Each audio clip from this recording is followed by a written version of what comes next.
Buen día, estimados docentes especialistas. En esta ocasión tengo el privilegio de iniciar con esta serie de webinars que corresponde en esta oportunidad a las ciencias naturales para aquellos docentes que están en educación básica. En esta formación de docentes estaremos desarrollando el módulo 5, que tiene que ver con la organización de los seres vivos. Y en esta oportunidad me corresponde a mí hablar un poco sobre las características de los seres vivos y sobre los niveles de organización de la materia viva. Como ustedes saben, cuando hablamos de biología, sabemos que la biología es aquella ciencia que trata como objeto de estudio a los organismos vivos, es decir, a los seres vivos. Esta ciencia estudia todos aquellos fenómenos y todas aquellas leyes que tienen que ver con la naturaleza viva.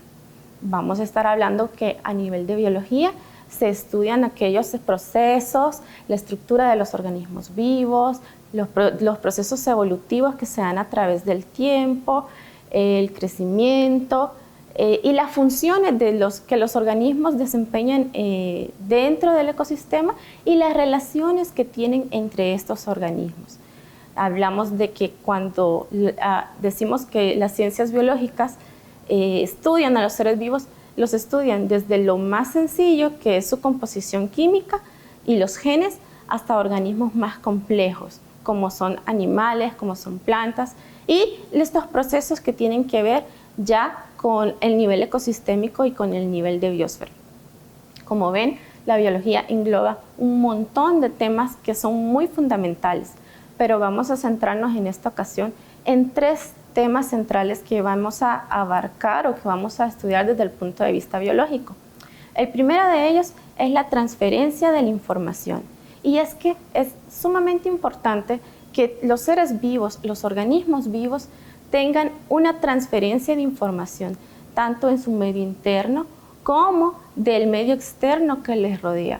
Entonces, esta información se viene transmitiendo desde el proceso evolutivo, donde se transmite información hereditaria o genética desde una generación a otra, lo cual le permite a los seres vivos adaptarse a los cambios y condiciones del medio ambiente. Otro de los elementos o temas centrales de importancia en las ciencias biológicas es la transferencia de la energía o el flujo de la energía. Conocemos que, por ejemplo, el Sol es la fuente primordial de energía para todos los seres vivos. Nos provee de energía lumínica, el cual es captada por los productores, que vamos a encontrar entre los productores a las plantas. Son las plantas las que tienen esta función de captar la energía lumínica del sol y transformarla a través de un proceso que se llama fotosíntesis a energía química. Esta energía química va a estar disponible para otros organismos como consumidores o como descomponedores. Y es bien fundamental porque nos va a estar permitiendo obtener toda la energía necesaria para poder desempeñar actividades como la reproducción, como la alimentación, como el movimiento, entre otras.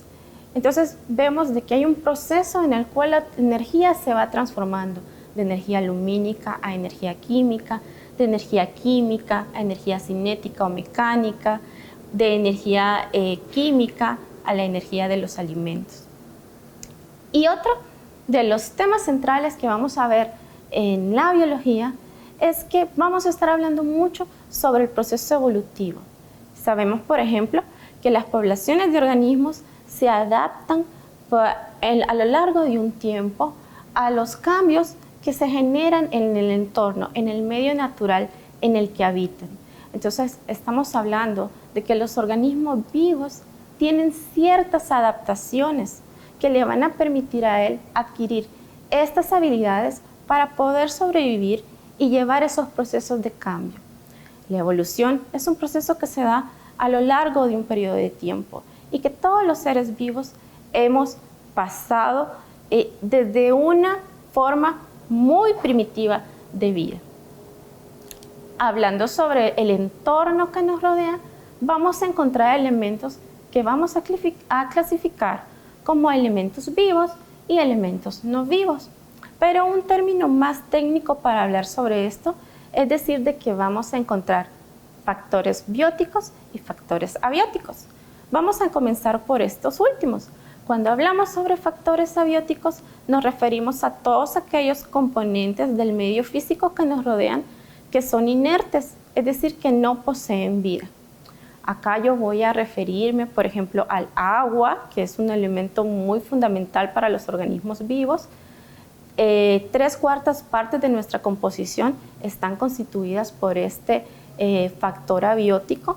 Todas las reacciones químicas se llevan a cabo por medio de la presencia de este factor abiótico y lo necesitamos como un componente fundamental para desarrollar y para sobrevivir en estos entornos.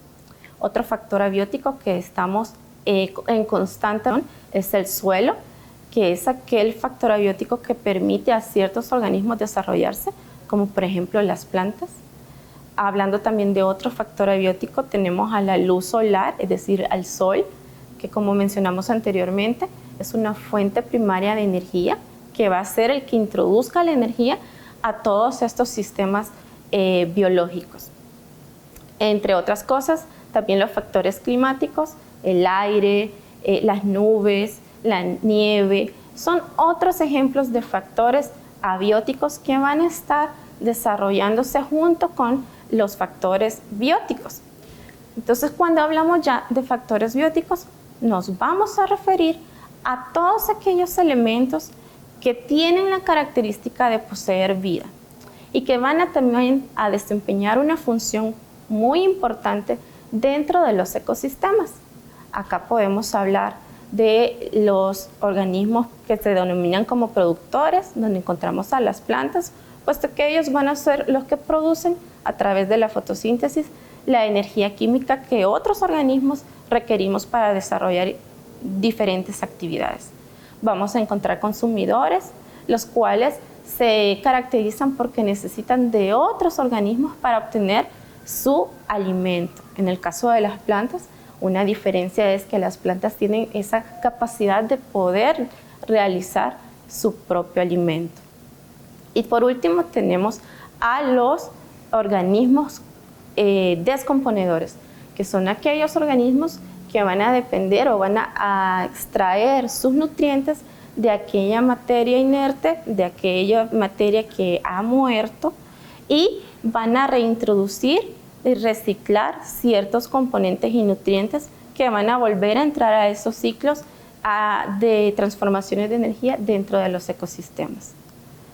Hablando ya netamente de la materia viva, vamos a decir de que este tiene ciertas características que lo diferencian de aquella materia no viva o la materia inerte o de aquellos factores abióticos.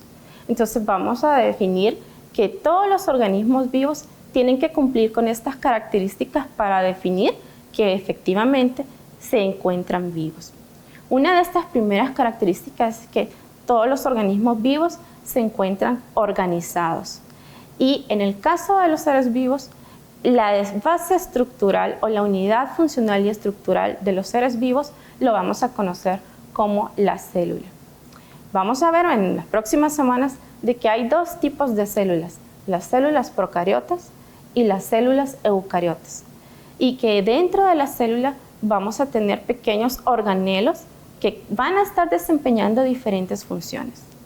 Además, vamos a encontrar que existen organismos unicelulares, es decir, que están constituidos por una sola célula, como es el caso de un protozoario que se denomina paramecium.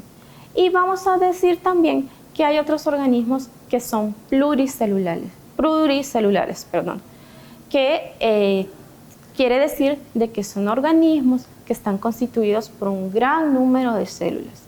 En este caso, podemos afirmar de que usted, yo, las plantas, animales, algas o hongos son organismos pluricelulares porque tenemos muchas células dentro de nuestra organización como materia viva. Otra de las características que van a representar a los seres vivos es que ellos van a pasar por un proceso de crecimiento y por un proceso de desarrollo. Cuando hablamos de crecimiento, usualmente lo relacionamos cuando creemos de que hay un aumento en la talla y lo vemos cuando vamos desarrollándonos nosotros y un niño va creciendo en altura. Sin embargo, no solamente se refiere a un crecimiento en términos de altura. El crecimiento también viene dado por una multiplicación de células, como por ejemplo, cada 28 días usted está mudando las células de su piel y estas células van incrementando su número. A eso también se le llama crecimiento. Entonces, podemos afirmar que el crecimiento no solamente es la acumulación de materia, y también podemos decir de que hay organismos que tienen un crecimiento limitado, como nosotros, que hasta ciertas edades llegamos hasta ciertas alturas, pero hay organismos como las plantas que también presentan un crecimiento ilimitado. Quiere decir que las plantas pueden seguir creciendo a lo largo de un periodo de tiempo, y esto no tiene un límite. Ahora, cuando hablamos del desarrollo, estamos hablando de un proceso en el cual todos los organismos vivos pasan por etapas. En el caso de los seres humanos, pasamos por una etapa en la que somos bebés, después somos niños, adolescentes, adultos y posteriormente envejecemos. Así también hay organismos, por ejemplo, en el caso de los insectos, que tienen etapas o estadios. Estadio larval, estadio de pupa y estadio de una mariposa adulta. Esos son etapas de desarrollo. Entonces los organismos vivos no solamente crecemos, sino que también pasamos por ciertos periodos de desarrollo. Y eso también es una característica propia de todos los organismos que poseen vida. Luego tenemos otra característica que la vamos a denominar como homeostasis, que va a ser aquella capacidad que tienen los organismos vivos de poder regular o mantener a niveles constantes los procesos que se tienen tanto en el medio externo como en el medio interno. Entonces vamos a decir que la homeostasis es aquel mecanismo de los seres vivos que nos permiten regular ciertos procesos. Un ejemplo lo podemos ver con la concentración de la glucosa en nuestro cuerpo. Sabemos que cuando nos alimentamos obtenemos reservas de glucosa y que las concentraciones muy altas de glucosa pueden causarnos ciertas enfermedades en nuestro cuerpo.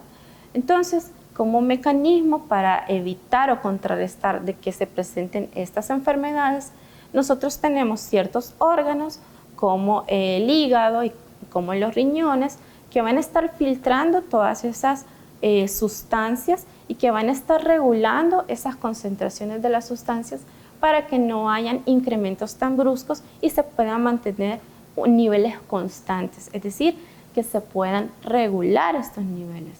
Así como tenemos el caso de la glucosa, también tenemos el caso de algunos sales, minerales, como el cloruro de sodio, cuando usted consume mucha sal, o cuando usted obtiene minerales como el potasio de los alimentos. Hay mecanismos que van a ir regulando este tipo de concentraciones de estas moléculas que ingerimos. Incluso hay mecanismos que regulan la concentración del agua y vemos así procesos de ósmosis o de difusión.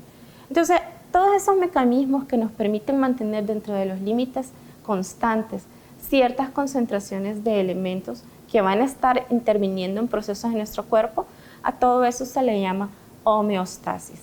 Pero también tiene que ver con el aspecto de la regulación de algunos procesos físicos, como por ejemplo, si hay mucho calor alrededor en el ambiente, su cuerpo, como parte de un proceso homeostático, va a reaccionar empezando a sudar.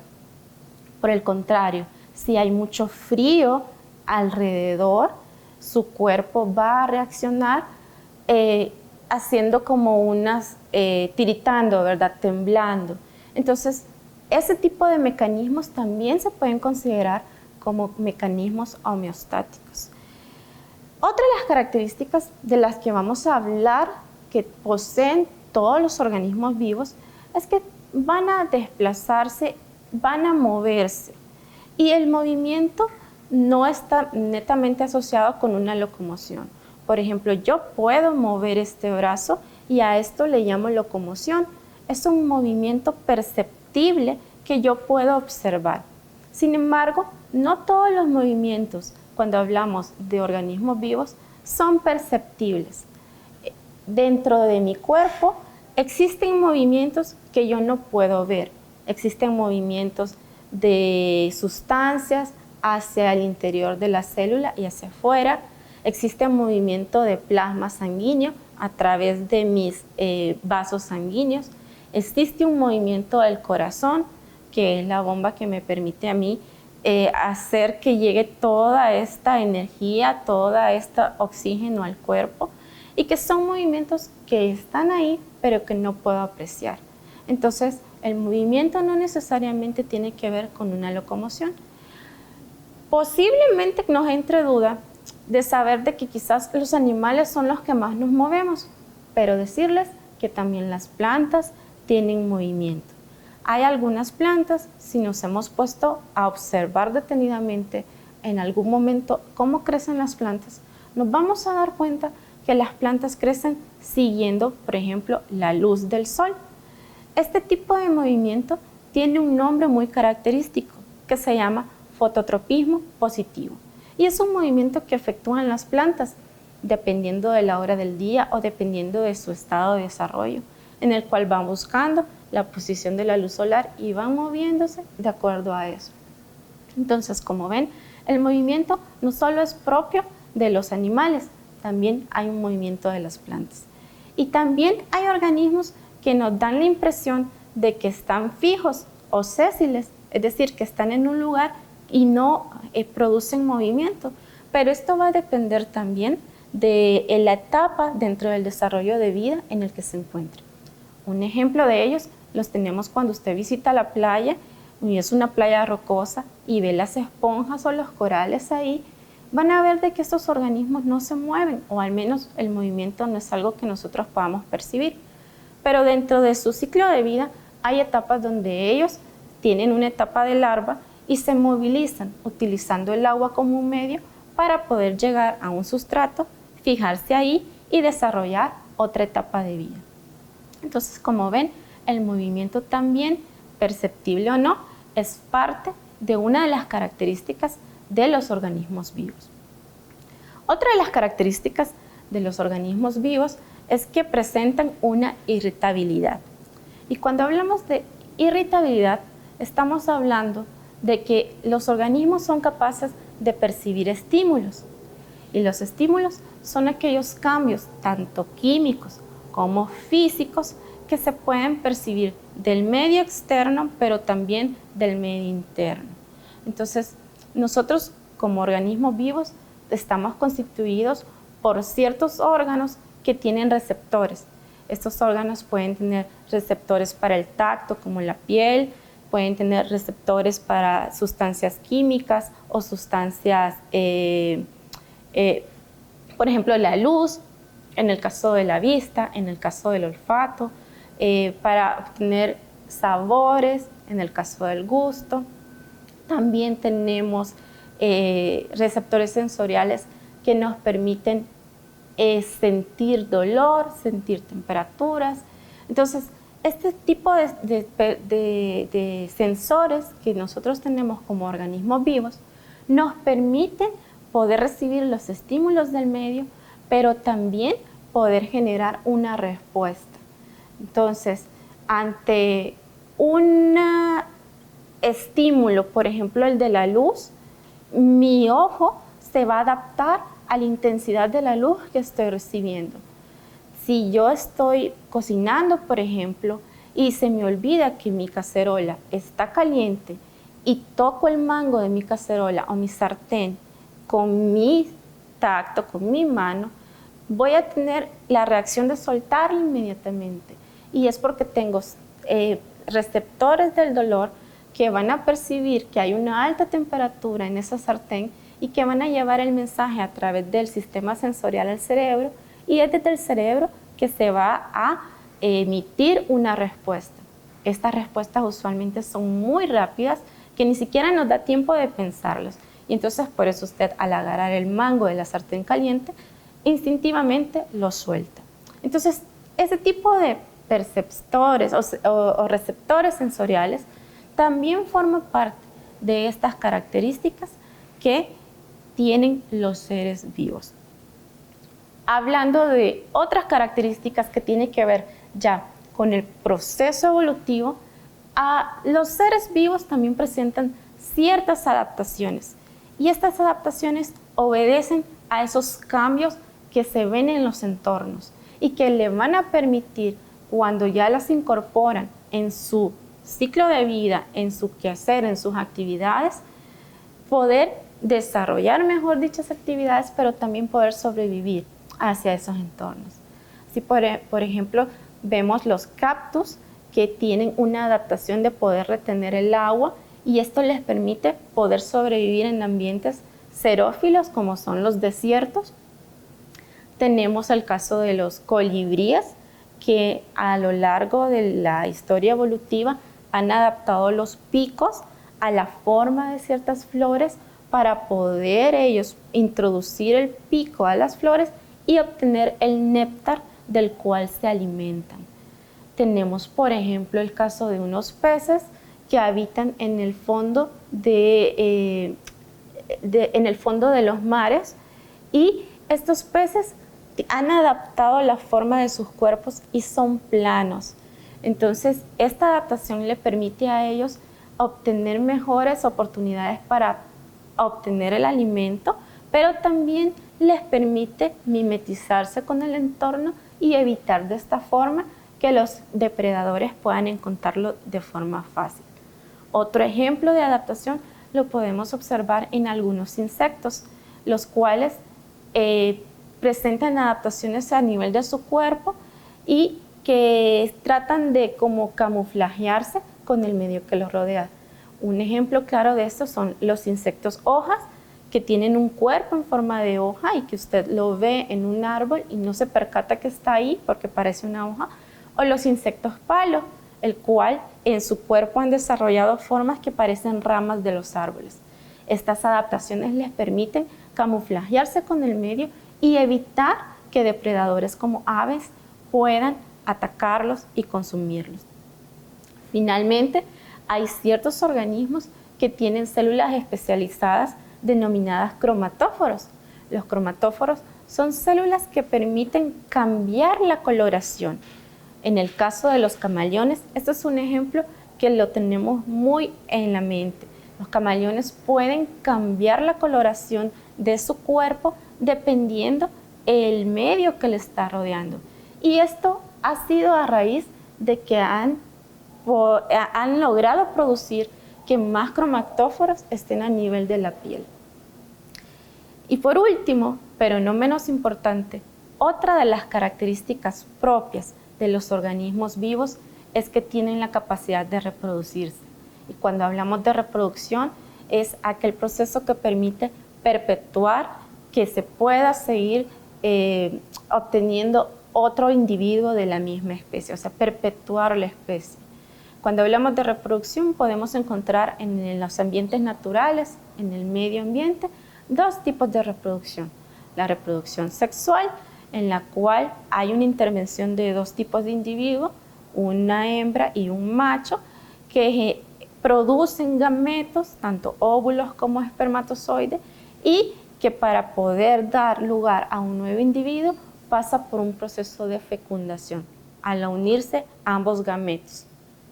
Pero también hay otros organismos que tienen otras adaptaciones y tenemos también la reproducción asexual, donde organismos como plantas pueden reproducirse sin necesidad de que haya la intervención de dos progenitores, es decir, padre y madre, pueden reproducirse a través de otros mecanismos. Por ejemplo, cuando usted corta un pedacito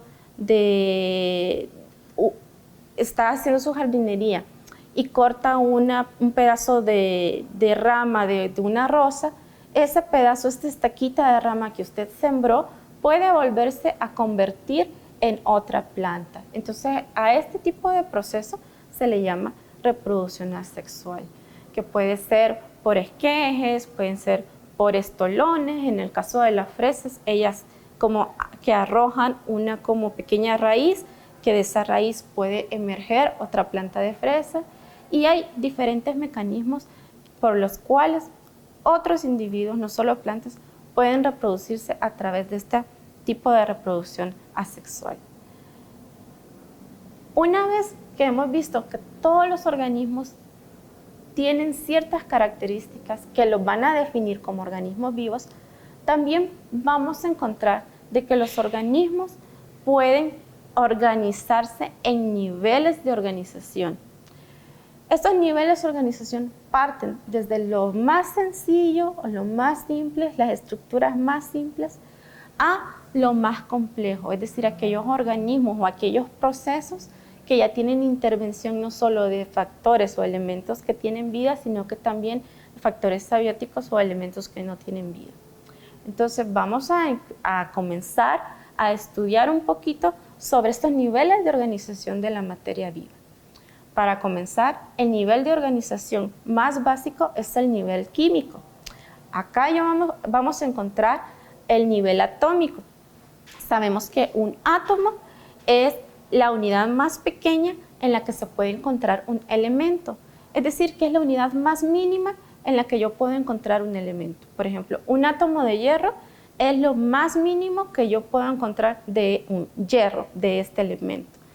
Vamos a hablar de que los átomos están constituidos por electrones, neutrones y protones, y que cuando los átomos se unen van a formar moléculas. Y cuando forman moléculas, entonces se viene lo que es el siguiente nivel de organización de la materia viva, que es el nivel molecular. Cuando dos átomos de hidrógeno se unen con un átomo de oxígeno, formamos una molécula que es de las más fundamentales y de las que ya hemos conversado en los minutos anteriores, que es el agua. Entonces, el agua, el dióxido de carbono, la glucosa, los lípidos, los triacilgliceroles, la molécula de ADN, que es el ácido desoxirribonucleico, o la molécula de ARN, que es el ácido ribonucleico, están o son ejemplos de estos niveles de organización.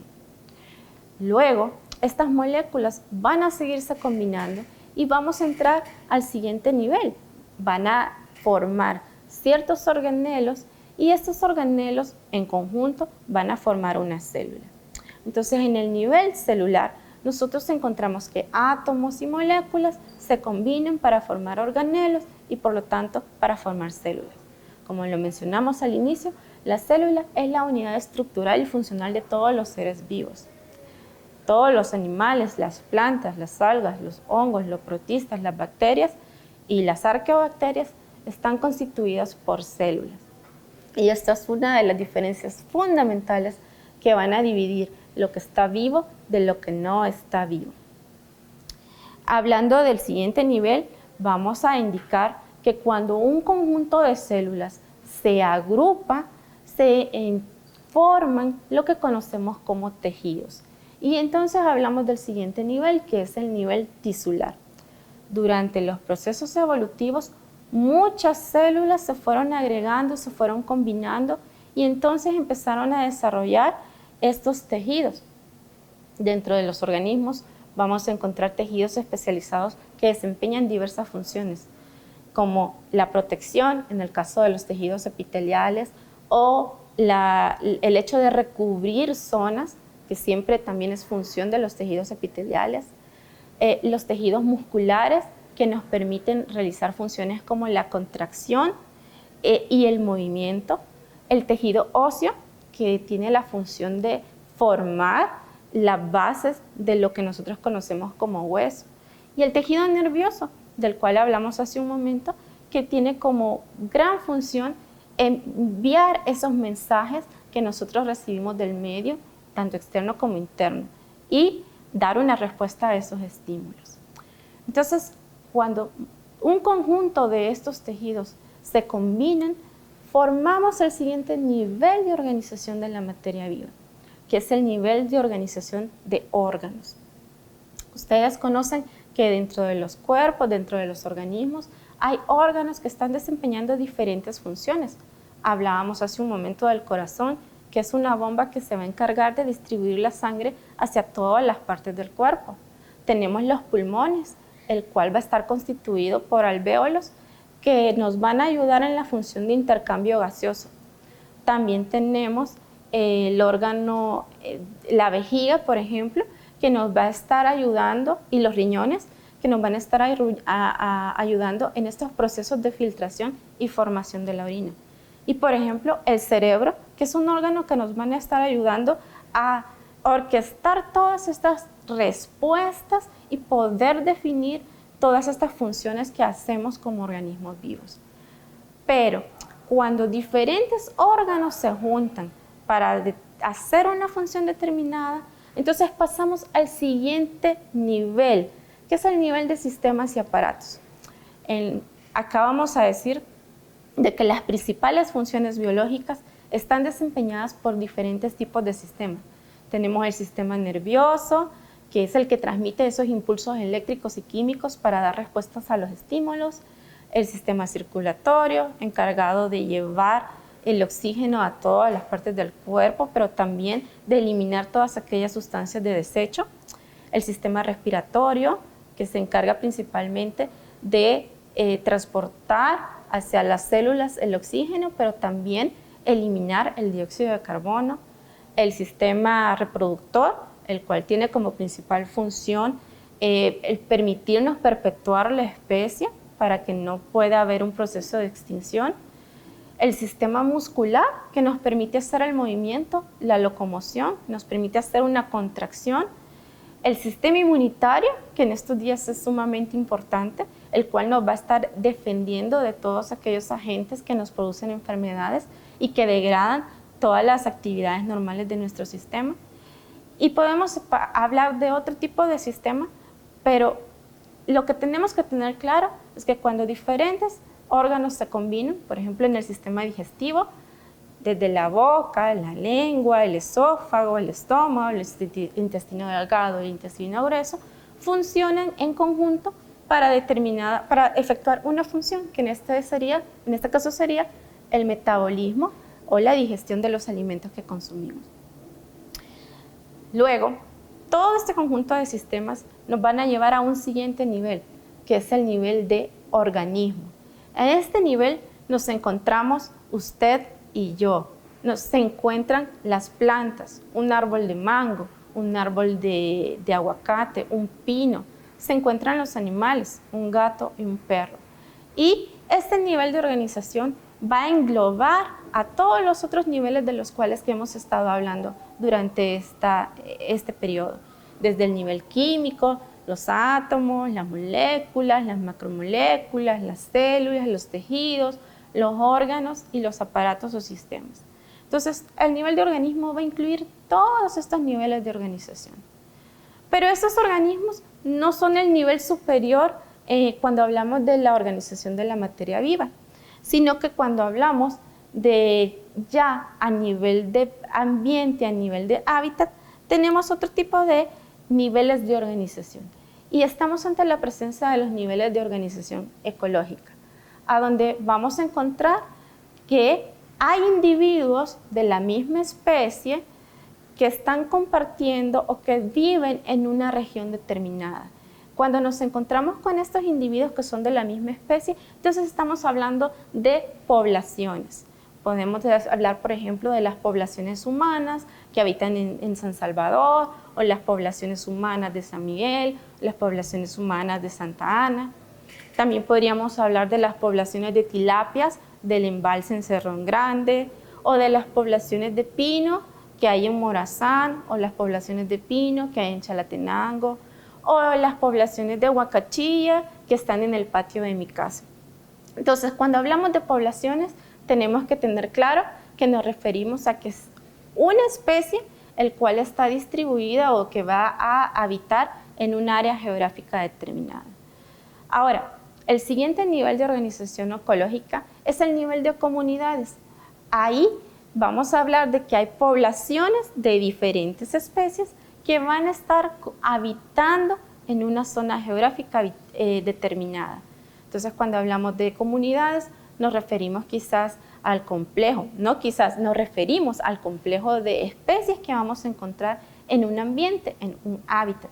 Si hablamos en un hábitat de bosque tropical, ahí yo puedo encontrar conacastes, puedo encontrar amates, puedo encontrar también aves como loros, puedo encontrar también lagartijas, puedo encontrar boas, puedo encontrar pezotes, tigrillos, puedo encontrar en los ríos también peces, camarones, puedo encontrar microorganismos en el suelo. La idea es que cuando estamos ante muchas poblaciones de individuos de diferentes especies que habitan en un mismo sitio, entonces estamos hablando de que eso es una comunidad. Pero luego estas comunidades se pueden encontrar en el siguiente nivel de organización, que es el nivel de ecosistemas. Entonces una comunidad puede constar de diferentes tipos de ecosistemas o hábitat. Podemos ver que hay diferentes ecosistemas distribuidos a lo largo del mundo. Ecosistemas como bosques tropicales, como desiertos, como tundras, que son ecosistemas que se caracterizan por estar en regiones templadas, o ecosistemas de sabanas, que son los hábitats o los ecosistemas más comunes en paisajes como en África. Acá nosotros tenemos, por ejemplo, bosque tropical seco, ecosistemas de manglar, ecosistemas de humedales, a donde ahí vamos a encontrar diferentes especies de animales, plantas, hongos y otros organismos, conformando comunidades. Finalmente, el nivel más amplio de la organización de la materia viva es el nivel de la biosfera. A nivel de biosfera vamos a encontrar la intervención de tres capas muy fundamentales: la litosfera, la hidrosfera y la atmósfera, que en conjunto van a estar proveyendo esas condiciones básicas y óptimas para que se pueda desarrollar dentro de ella todos estos otros niveles de organización que hemos estado hablando durante esta pequeña charla y que nos van a permitir que se desarrollen y sobrevivan y se adapten estos organismos vivos. Agradecerles mucho su atención, estimados docentes especialistas, y esta ha sido nuestra primer webinar en Ciencias Naturales. Muchas gracias.